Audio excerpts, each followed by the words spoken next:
లో దేవుని స్తోత్రం. దేవుడు మరొక శనివారం ఇలాగ ఆరాధించుకోవడానికి, సత్యం తెలుసుకోవడానికి, మరి నామకాల జీవితం నుంచి విడుదల పొందడానికి ఏం చేయాలి, దేవుడు ఎలా అద్భుతాలు చేస్తాడు అవన్నీ నేర్చుకోవడానికి దేవుడు మంచి అవకాశం ఇచ్చాడు. అందుని బట్టి దేవుడికి స్తోత్రాలు. మరి క్రైస్తవులే అందరూ క్రైస్తవులు అంటే ఆ బొమ్మ తీసి యేసు కొరకు బొమ్మను పెట్టడం కాదు కదా. ఇంతకుముందు పాత హృదయం మారి కొత్త హృదయముగా మారాలి. ఎందుకనగా మానవ హృదయము దుఃఖమైన వ్యాధి గలది. దాంట్లో ఎన్నో రకాలు ఉన్నాయి దెయ్యాలు. దాన్ని గ్రహించగలవాడు ఎవరు లేడు. కనుక ముందు అన్నీ చూసుకోవడం కాదు, బయట చూసుకోవడం కాదు, కానీ ముందు నువ్వు దేవాలయాన్ని పూర్తి చేసుకో.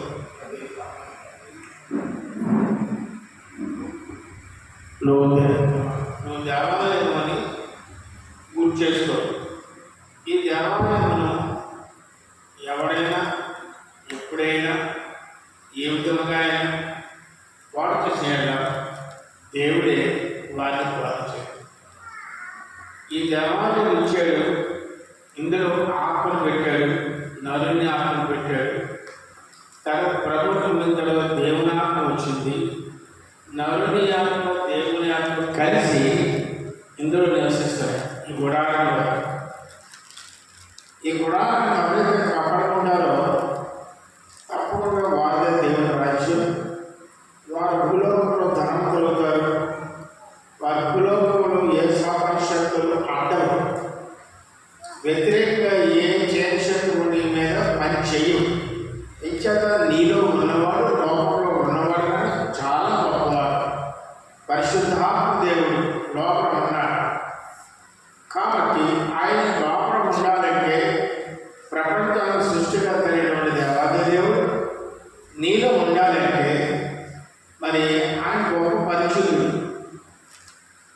కాబట్టి ఆ పరిశుద్ధుడైన దేవుడు ఈ దేవాలయంలో ఉండాలి అంటే నువ్వెంత పరిశుద్ధంగా ఉండాలి?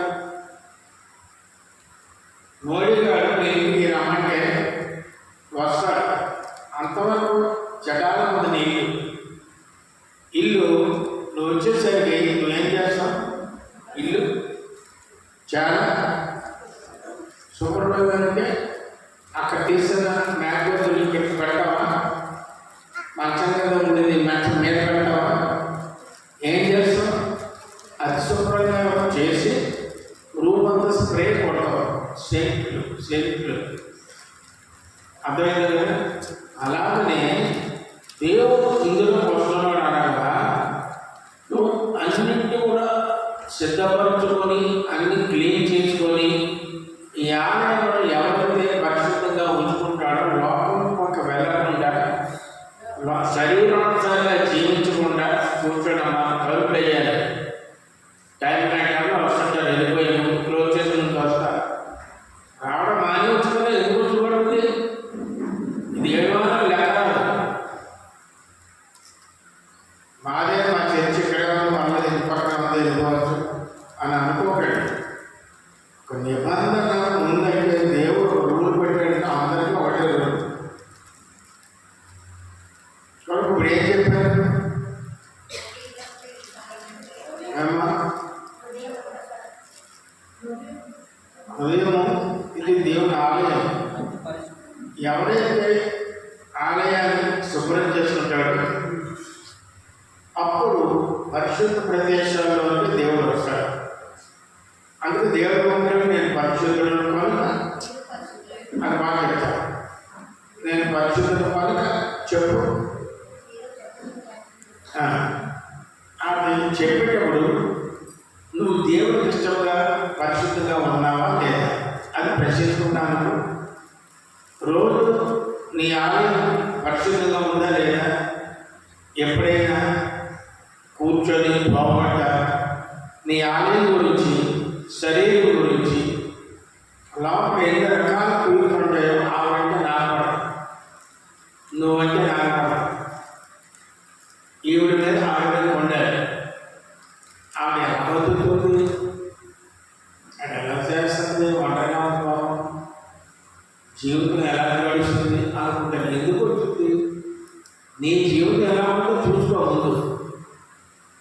ఆవిడ ఎలా బతుకుతుందో నీకు అనవసరం, బతుకుతుంది కదా, ఏదో జీవితం జీవించి బతుకుతుంది. ఎదుటి వాళ్ళు తప్పు పట్టడం కూడా అది పెద్ద దోషం.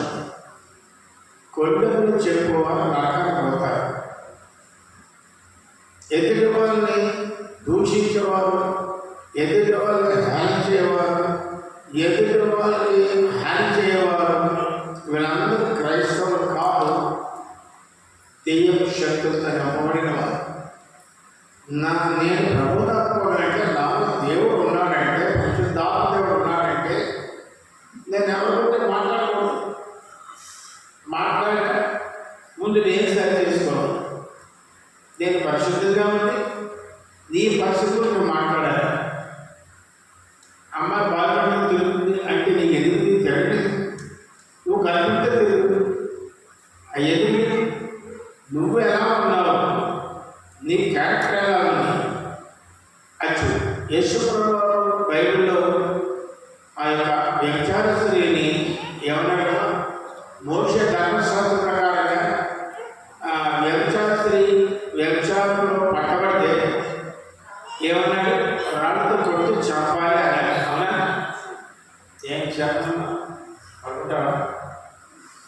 పక్క ఏర్పాటు చేస్తారు వద్దా? అలా ఉన్నా తొమ్మిది వచ్చాడున్నా, తొమ్మిది వచ్చాడు ఉందా? ఇదేమన్నా సార్ కాళ్ళలో వచ్చిందా? మరి ఎక్కడో మా సంఘంలో నేను చూసాను ఒక ఎన్నిసార్లు చెప్తాను వెనకాల చెప్పు, నువ్వు చెప్పు, మళ్ళీ కొన్ని చెప్పాలా? కొన్ని కొన్ని బాగా వచ్చావు. ఇప్పుడు బాగా తెలుసా కానీ నా సంగతి సత్యకి బాగా చెప్పింది.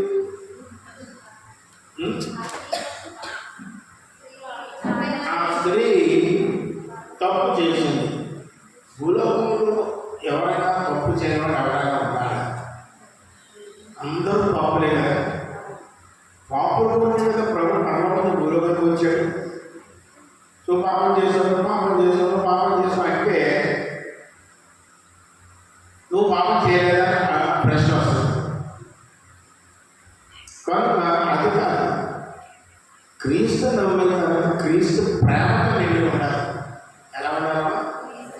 క్రీస్తు ప్రేమ శత్రువును ప్రేమించు, తప్పు చేసిన వాడిని క్షమించు, నిన్ను వాళ్ళని పొరుగు వాళ్ళని ప్రేమించి చెప్తుంది కానీ ప్రేమించు. అది చెప్పడం అంటే అది చెప్పే ముందు నువ్వు ప్రశ్నించుకున్నావు, పొరుగు వాడిని ప్రేమిస్తున్నావు.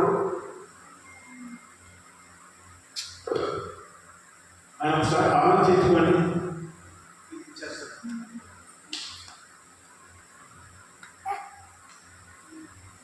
నిజంగా ప్రేమ లేనివారు వరాలను ₹1,00,00,000 ₹1,00,000 ఫ్రీగా ఇచ్చిన, బిల్డింగ్స్ ఇచ్చిన, ఆస్తులు ఇచ్చిన, ప్రేమ లేనివాడు అయితే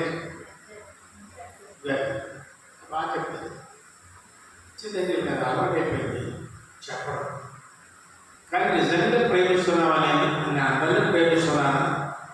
ఎవరైనా ఎప్పుడైనా ప్రశ్నించుకున్నారు మగవాళ్ళని అడవాలని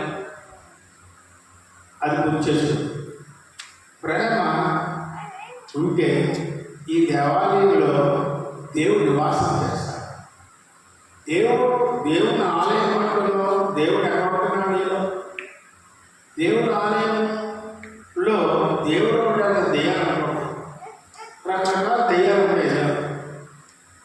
ఈ దెయ్యాలు నీచే దెయ్యం పని చేస్తుంటే నువ్వు అనుకుంటే స్వనీతితో నేను బాగానే చేస్తున్నాను, బాగానే ప్రేమిస్తున్నాను, బాగానే సహాయం చేస్తున్నాను, యేసు బైబిల్ ప్రకారం జీవిస్తాను అనుకుంటావు. ఎప్పుడైనా నీ గురించి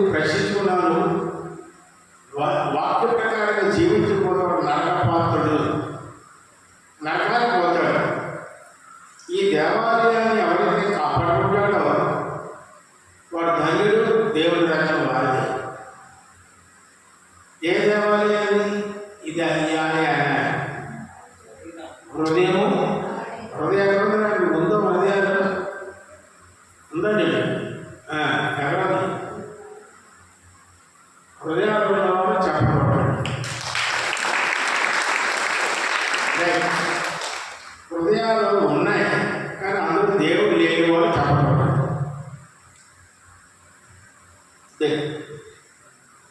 అతను వదిలిన దేవుడు ఉన్నాడు అని చెప్పబడండి. దేవుడు నీలో ఉంటే మీరు ఎందుకు వచ్చారండి? సంవత్సరాలు వచ్చారా? సంవత్సరాలు వచ్చారా?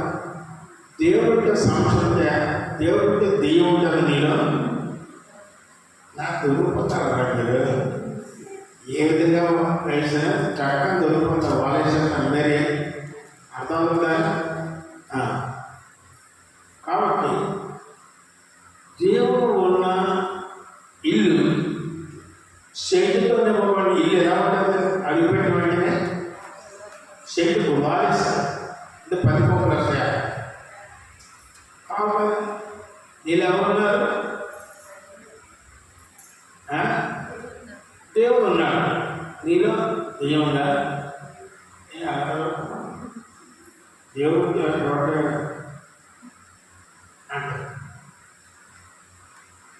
నవ్వు తర్వాత నవ్వు. కానీ దేవుడు ఉండాలి. అది మన క్రైస్తవుడు. ఎంతమంది ప్రభు నామములకు మన ఏమిటి? ప్రభు నమ్మకం ఏమిటి? ప్రభువుకు రాగానే నూతన సృష్టిగా ఎంతమంది వారు? నూతన సృష్టి పాపకు గతించదు. సంవత్సరం నూతన లోకానుసారంగా నేను జీవించండి రమా విన. నువ్వు చెప్పినా బట్టి కొంచెం విన. నేర్చుకున్నా కదా బాబు వాళ్ళేమి అన్న. ప్రభువుకు రావడం మనందరూ లోకానుసారం. అవునా లేదా? లోకానుసారం చెప్పబడ్డది. ఇప్పుడు ప్రభు నమ్మకం ఇప్పుడు లోకానుసారం వాళ్ళు చెప్పబడ్డది. ప్రభు నమ్మిన తర్వాత లోకానుసారంగా ఉండాలా? శరీరానుసారంగా ఉండాలా? ఆత్మానుసారంగా ఉండాలి. చెబుతో నువ్వు ఆత్మానుసారం ఉన్నావా? ఆలోచించు. పక్కన అమ్మాయి కూర్చొని అడ్డపడి చూస్తారు. అది ఆత్మానుసారం శరీరానుసారం. అది వెళ్ళేదా? ముగ్గురే కరెక్టేనా? ఇంకేం కట్టండి చాలు సరిపెట్టి 3 వచ్చాడా?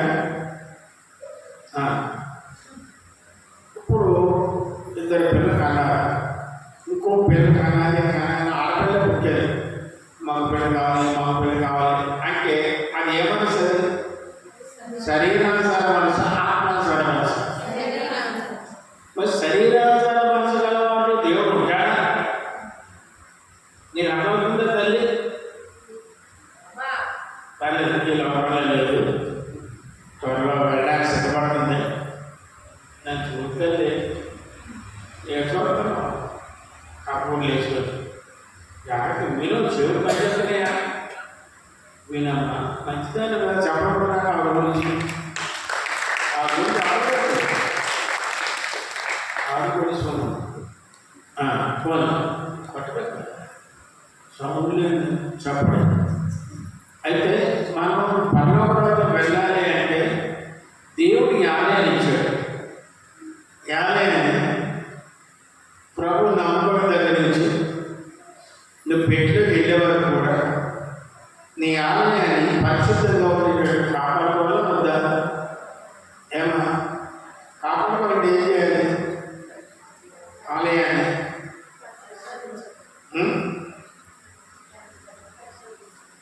అమ్మ నల్లమ్మ చెప్పు. ఎలా? లిండి సబ్బు రాసి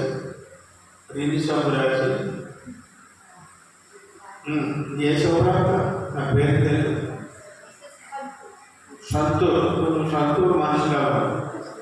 సంతూరు సబ్బు రాసి అదే పరిశుభ్రత. హృదయ అంతరంగంలో తోవాలి. దేనితో తోవాలి? రక్తంతో తోవాలి. ఎప్పుడు తోవాలి? నీకు మార్పు వచ్చినప్పుడు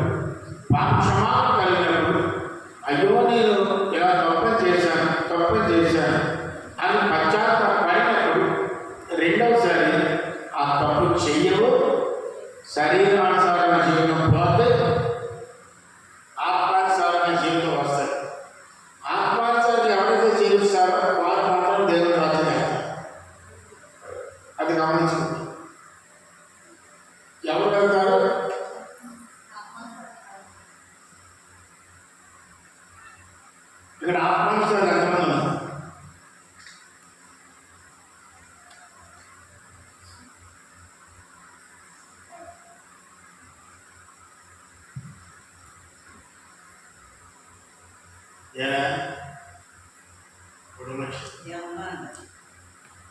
అది ప్రశ్న నీకు ప్రయత్నిస్తున్నాను. నాకు అయితే నేను అన్ని వదులుకొని మారమని పొందుకొని ట్రై చేస్తాను. ట్రై చేస్తాను అలా పూర్తిగా రాలేదు. మరి ఆ త్రోవలో కూర్చున్నట్టే కదా, ఆ త్రోవలో నడుస్తున్నట్టే కదా. ఆ త్రోవ నడుస్తున్నాను అప్పుడప్పుడు రాలేదండి.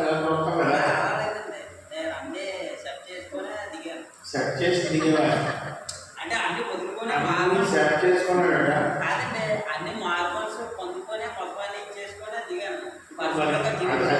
నేను వస్తాను ముందుకి అప్పుడు దిగేవాళ్ళు పట్టుకున్నారో తెలుసుకోండి. ఏదనుకునేది లోతైన మరం ఉంది, లోతైన బాధ. అమ్మ నీ దేవుడు చివర మామూలుగా ఒక అరగంట ఇంకొంటే ఒక అరగంట అడుగునే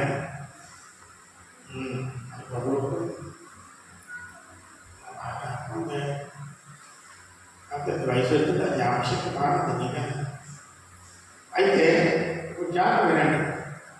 మీరు ఆత్మానుసారంగా ఉండాలనుకున్నారా, శరీరానుసారంగా ఉండాలనుకున్నారా, నరకాన్ని వెళ్దామనుకున్నారా, పరలోకాన్ని వెళ్దామనుకున్నారా, దేవాలయాన్ని శుద్ధి చేసుకుని ఉండాలనుకున్నారా, అప్పుడప్పుడు శుద్ధి చేసుకుంటారు, ప్రభావం క్షమించు మీరు రక్తంతో కడుగు అని అడిగేసి మళ్ళా మాసంలో ఆదివారం వర్షంలో ఉంది, సోమవారం నుంచి శనివారం దాకా లోకానుసారంగా ఉంటావా అని ఆలోచించండి. అదే చేయాల్సిన మనిషి. సైతం అట్లా లోపం పడుతున్నాడు. ఒక మొన్న భాగవతంలో లాంగానే వచ్చేస్తాడు. గుంటూరు వెళ్ళాలి వెళ్ళామా అక్కడ తినక కాక 10 కూర్చొని మరి ఆయనే ఏమో బయలుదేరాక వెళ్తానండి అని అన్నారు. తర్వాత వెళ్తున్నాను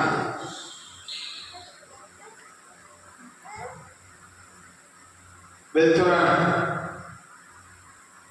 మరి వేరే ఒడుగు తినొచ్చా? ఒడుగు తినొచ్చు.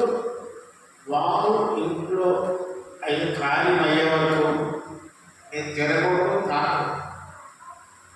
తర్వాత నువ్వు శోకంతో వస్తావు, పిల్లలతో ఉన్నావు, చాలా జాగ్రత్తగా అలాగే వెళ్ళింది, అలాగే వచ్చి నేను చూడాలి.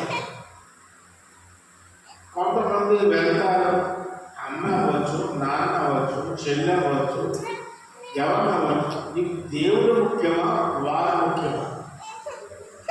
దేవుడు నీకు ప్రాణాలు పెట్టాడు, త్యాగం చేశాడు, తన దేవాలయాన్ని నీకు సమర్పించాడు, కొడాదలు తిన్నాడు, చీరిసరే మా గాలి మురులతో పెట్టి చీరిసరే అంత త్యాగం చేసే దేవుడికి ఈ మనుషుల ముందు ఆ మాత్రం నిలబడలేవా, త్యాగం చేయలేవా? ఏం చేయలేవు, త్యాగం చేయాలి. నేను ప్రభుత్వం మామూలు కిరసా 18 డబ్బా తెచ్చుకోవాలి కదా. ధ్యానంలో మీరు నాకు వినకపోతే ప్రభుత్వం నిలబడిపోతే కిరసా చచ్చిపోతాయి. అప్పుడు నా ముందు పోతే పోయే కాకపోతే ఇలా ఉంది. విడిచిపెడతామంటే దేవుడు దూరంలో ఉంటాడే. విడిచిపెట్టడం అంటే ఇవి కిరసా చచ్చిపోతే పోలీసు వస్తారు, పాస్పోర్ట్ ఉద్యోగం రిపోర్ట్ వెళ్ళిపోయి బ్యాంక్ వాళ్ళు ఉద్యోగం తీసేస్తున్నారు.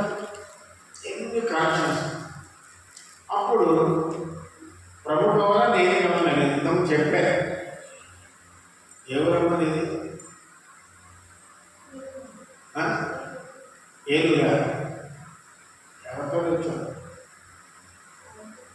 ఏమా చెప్తే ఆవిడ సువార్తమ్మ గారు వాళ్ళ కూతురు కూతుర్ని కాదండి, వాళ్ళ అక్క వాళ్ళ కూతురు. ఏం చెప్పాను మర్చిపోతాను. అటువంటిప్పుడు దేవుడు గురించి పెట్టాము. దేవుడు కావాలని ఏం కావాలి అడిగింది నాలో. అప్పుడు ప్రభువులు లేదు, విగ్రహాలు కాదు. అటువంటి పరీక్ష వస్తుంది. ఎవరిదైతే దేవుడు ఎక్కువగా రావేదన వాడుకుంటాడో వాడుకోబోతున్నాడో ఆ ప్రేమను నాకు తెలుసు. అటువంటి వాళ్ళకి ఎక్కువ శోధనలు, కష్టాలు, బాధలు, శ్రమలు తినడానికి తిండి లేకుండా అంత తీసుకొస్తాడు. అప్పుడైనా సడిగి ప్రభుని విడిచిపెట్టి సైతాన్ దగ్గరికి వెళ్ళిపోతామో, ప్రభుని అనుకున్నా నాకేంటి కష్టాలు అనుకుని వెళ్ళిపోతాడేమో అని సైతాన్ దేవుడు ప్రయత్నం చేస్తాడు. దేవుడు సైతాన్ని వదులుతాడు. ఆత్మ కలిగిన వాళ్ళు సైతాన్ రాడు. రావాలంటే దేవుడి దగ్గర పెర్మిషన్ తీసుకుని వస్తాడు. నీకు శోధన వచ్చిందంటే ఇదిగో పలానా ఆవిడ బాగా చేస్తుంది, ఆవిడ చిన్న శోధన పెడితే నేను విడిచిపెడతాది అంటాడు దేవుడు. సైతాన్ నువ్వు వెళ్ళి శోధించుకోక ప్రాణాత్మక ముట్టనంటే ప్రాణాలు ముట్టడానికి ఆవిడ అధికారం లేదు. వెళ్ళే శోధన నాకు శోధన వచ్చింది, నేను కావాలా ప్రభు కావాలి. ఆ పరీక్ష మౌనం ఉన్నాను, ప్రభు కావాలని చెప్పలేదు, నువ్వు కావాలని చెప్పలేదు, మౌనం ఉన్నాను. అయితే మీరు ప్రభువే కావాలి అది తెచ్చుకొని కెరసాలు తీసుకుని నెత్తి మీద వేసి కెళ్ళించా అగ్గిపెట్టి పెట్టింది. అతనికి వచ్చింది ముందు గదిలో. ఆఖరిసారి అడుగుతున్నాను, ఇప్పుడు నేను కావాలా ప్రభు కావాలి. ఆ సిచ్యువేషన్లో నువ్వేం చేస్తావు? ఏదన్నా చెప్పు, ఏం చేస్తాను తెలియదు. ఏం చేస్తాను ఇవన్నీ మంచి వచ్చాడు. పెళ్ళి అవ్వలేదు కదా, పెళ్ళి అవుతుంది, పెళ్ళి అవుతుంది. అప్పుడు నీకు ప్రకటన ఇలా అడిగినా నువ్వు హిందువురాలు లవ్ చేసి పెళ్లి చేసుకుంటావు. హిందువురాలు చేసుకోకూడదు.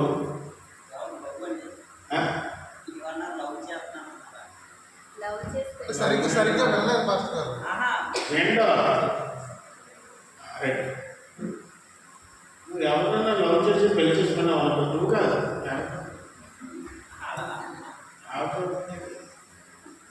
లవ్ చేసేది చేయలేదండి, అదే అంటున్నాను. చేస్తావా చేయను, అసలు చెయ్యను. అనుకోమంటారా? అనుకో అనుకో డెస్టినేషన్ అనుకో. నీ భార్య హిందువురాలు, నువ్వు క్రైస్తవుడు. ప్రభువు విడిచిపెట్టకపోతే ఇదిగో నువ్వు వెళ్తాక అమ్మమ్మ తల్లి నువ్వు చచ్చిపోకుండా పోలీసులు వస్తారు, కొడుకుంటారు, జైలు పెడతారు, నా పరువు పోతుంది. అప్పుడు ఆ సమయంలో సైతాన్ని లోపడిపోతావా, దేవుడు లోపడిపోతావా? నిజంగా చెప్పరా? స్టోరీస్ కాదు చెప్పడం. ప్రభువులంటే సులువు కాదు, పల్లవరాలు వెళ్ళాలి సులువు కాదు, ఏదో ఆ బొమ్మ మంచి బొమ్మ పెట్టడం కాదు. ఇది నిజమైన శోధనలు అనుభవించాలండి. అప్పుడు ఏమంటాం? తన దగ్గర ఈరోజు ఈరోజు మంగళవారం, బుధవారం, రేపు అంటావా? లేకపోతే నేను ప్రభువు విడిచిపెడతా, నువ్వైనా కావాలి తోపు అని మీ ఆవిడ లోపడతావా? ఇదే శోధన వచ్చిందనుకో చెప్పరా? ప్రభులు అన్ని విడిచిపెట్టుకుంటూ నన్ను విడిచిపెట్టుకుని ఊగుతున్నాడు. ఇప్పుడు ఈ ఊపితే ఇప్పుడు ఊగు. ఈ శోధన వచ్చిందంటే నువ్వు వెళ్ళేవాడు, నీకు వచ్చిందంటే ఏం చేయాలి? కాలు కట్టి వెళ్ళక కాదు వెళ్తే పొజిషన్ వెళ్ళిపోవాలి. నేను వద్దు. అటువంటి సమయంలో నేను మౌనం అంటే మనసులో ఆత్మతో ప్రార్థన చేస్తాను. ప్రభు శోధన నుంచి విడిపించి భయంకరమైన శోధన తీసుకొచ్చాడు. అయితే ప్రభు కావాలి నేను వద్దని 18 డబ్బా నెత్తి మీద పోసేది కెళ్ళించి వంటగదాలతో కెరసాలు అయిపోయింది. కెరసాలు లేదు, అగ్గిపెట్టి పట్టి బెడ్రూమ్లో ఉన్నా వచ్చాను. ఇదే ఆఖరిసారి అడుగుతున్నాను, విడిచిపెడతారు విడిచిపెడతారు. అగ్గిపెట్టి చేతిలో ఉంది, చీరంతా కలిసిపోయింది. చెల్లించి అందులో పెట్టి తొలగకుండా అందులో కిరసాలు వేసేది. దేవుడు నువ్వు నిలబడితే ఏమి జాగ్రత్త చెప్పండి.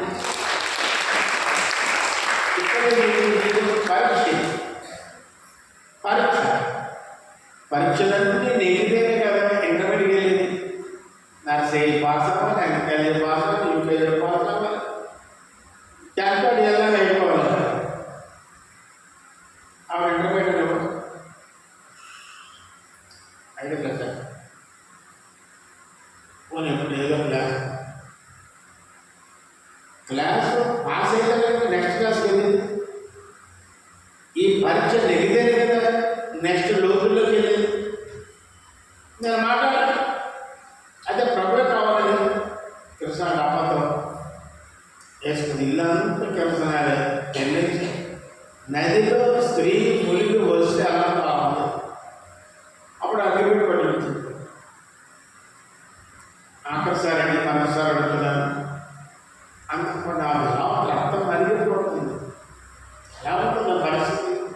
కాసేపు జరగకూడదు, కాలిపోతుంది, ఒలిచుస్తారు, బ్యాంకులు కొడుస్తారు, బ్యాంకులో ఉద్యోగం చేస్తారు, నేను ముందుకు రోడ్డు మీద పడతాం, ఎందుకు తిరుగుతున్నాయి అనుకుంటా. నేను ప్రభుత్వం మాట్లాడుతున్నాను, వాళ్ళు చూస్తున్నాను, ప్రభుత్వం మాట్లాడుతున్నాను. ఈ శోధన విడిపించిన ఆయన నైతికమైన శోధన అంటున్నాను. అగ్గిపుల్ని అంటించి సేవ చేస్తుంది. సైతాన్ని ఎంతగానో తెగించాడు. ఒక్కసారి మాట్లాడేసి ఒకసారి పరిశుద్ధంగా బలంగా వచ్చేసాడు. ఏస్తున్నాము మాట్లాడడం కాక అన్నది. అది ఎలా ప్రారంభించాలి? పరిశుద్ధాత్మగా ప్రారంభించాడు. ఏస్తున్నాములో మాట్లాడడం కాక తప్పని మాట్లాడాలి. చెప్పండి. నమ్మకం దగ్గర సహాయం పిలుస్తా వాళ్ళ పిలో నేను ఉన్నా సైతం లోపలిగా నీకేమి కాలేదు, సదాకాలంగా ఉన్నాను అంటున్నాడు. ఆ మాట ఏమైపోతున్నాయి? శోధన కుంగిపోతున్నారు, కాకుండా ఎలా వెళ్తారు. ఆ అభివృద్ధి ఉంటుంది, ఆడవాళ్ళు సరాలు అమ్మాలంగా పోలీసులకు బ్యాంక్ కంప్లీట్ చేసి అని చెప్తారు వ్యాఖ్యానం. ఈ పొలయ్య ఏం చేస్తుంది? పొలయ్య చూడండి, ఎర్రయ్య చూడవద్దు, ముఖ్య అయ్యేవాళ్ళను పురుషులు కడతారు. అక్కడ సైతాన్ని ఎలా సైట్ చేస్తాడో దేవుడి మీద విరక్తి కలిగిన శాస్త్ర శోధన రాగానే ఒకడు గుర్తు చేసుకొని శోధన వచ్చాడు. శోధనతో తప్పించుకున్న మార్గం ఆయనే చేస్తాడు. నీతిమంతులు రాములు ఎవరు నీతిమంతులు? శోధన నిలబడిన వాడే నీతిమంతుడు. అవును మానవుడు.